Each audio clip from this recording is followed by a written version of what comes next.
কোন বিবাহিত পুরুষের বিরুদ্ধে যদি তার কোনো ওয়াইফ অভিযোগ আনে, আমাদের বাংলাদেশের আইনে এই আইনটা পুরুষদের জন্য অবশ্যই অবশ্যই জারি করতে হবে।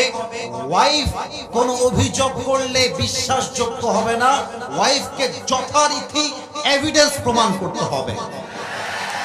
আমি একটা কথা পুরুষদেরকে জিজ্ঞেস করতে চাই, হে পুরুষেরা, আমি নিজেও তো পুরুষ, আপনারাও পুরুষ।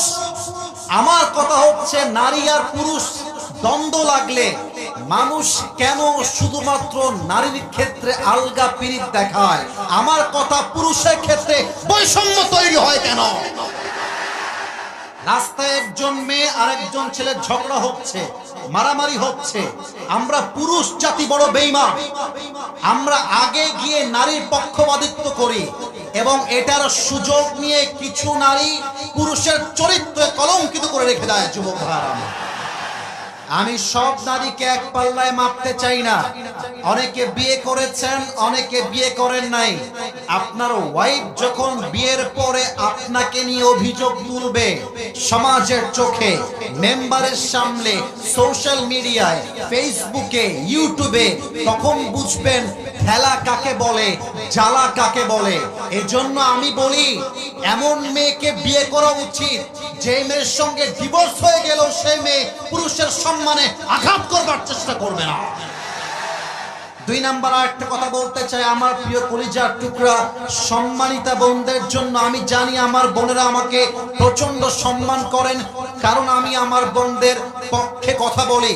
আমি আসিফ হুজুর যুবকদেরকে নিয়েও বলি, মা বোনদেরকে নিয়েও বলি, প্রিয় বোন, যখন আপনি নিয়ত করেছেন স্বামীর বিরুদ্ধে অভিযোগ নিয়ে আসবেন সমাজের সামনে, আপনার যে তালাক হবে এটা কপালে লিখে নিয়ে তারপরে মাঠে নামবেন।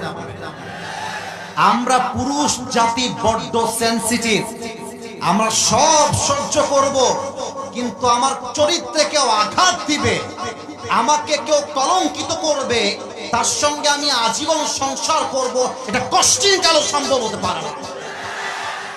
আর একটা কথা বলতে চাই মেয়েদের জন্য, এটা অনেক মেয়েদের গায়ে লাগতে পারে, বাট চাপায়ের মাটিতে বলতে আমি বাধ্য হচ্ছি।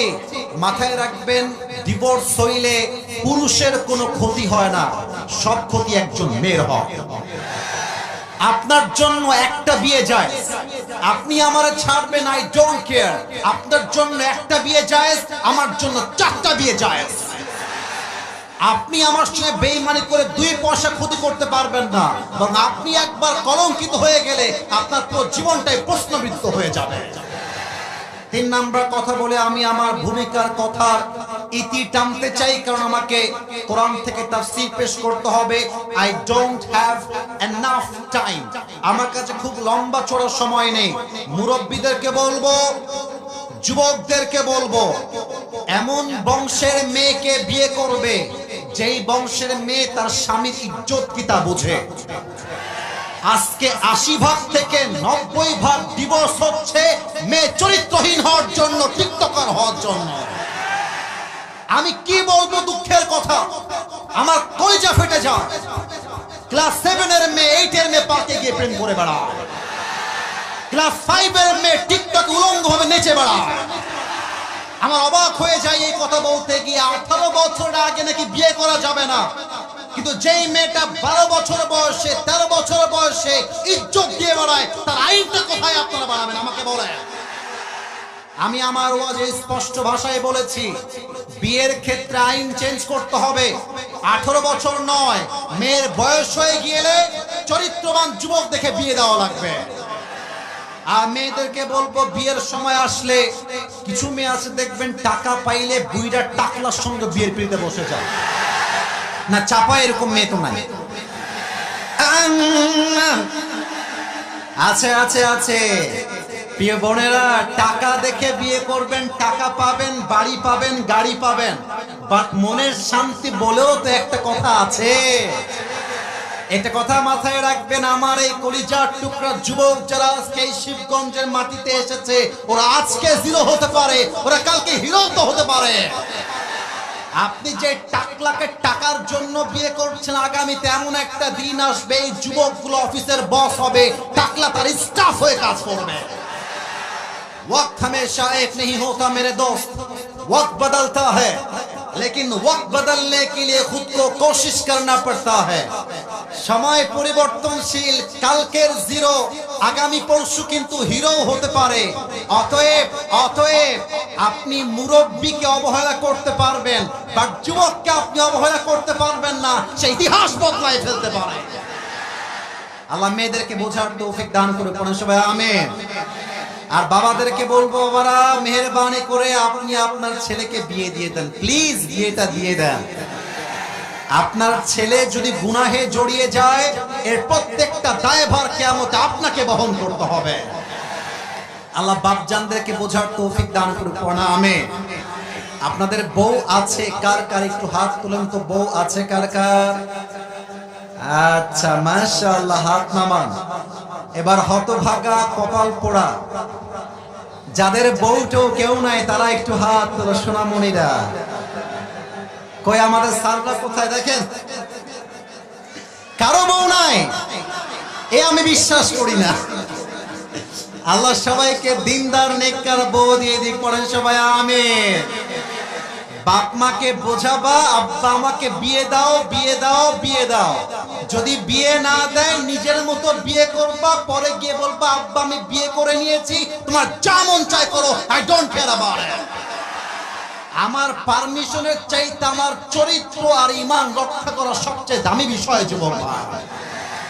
আসুন আমরা স্লোগান দিব আল্লাহর নামে 3 বার। প্রথম স্লোগান দিবেন আমার বিবাহিত ভাইরা। বিবাহিত ভাইরা একটু কাশি দেন দেখি।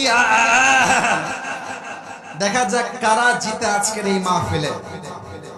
সিঙ্গেলরা চুপ থাকবেন। বিবাহিত ভাইরা, জাস্ট বিবাহিত ভাইরা, নারায়ে তাকবীর। ওরে বাবা রে বাবা, সাউন্ড কিন্তু খুব ভালো। এরকম সাউন্ড তো অন্য জেলায় পাই না রে ভাই। আচ্ছা এবার সিঙ্গেলদের পালা। সিঙ্গেলরা একটু কাশি দাও। আমি নাম্বার দিব না, আমার মুরব্বীরা নাম্বার দিবে। সিঙ্গেলদের পালা, আমার বিবাহিত ভাইরা চুপচাপ থাকবেন।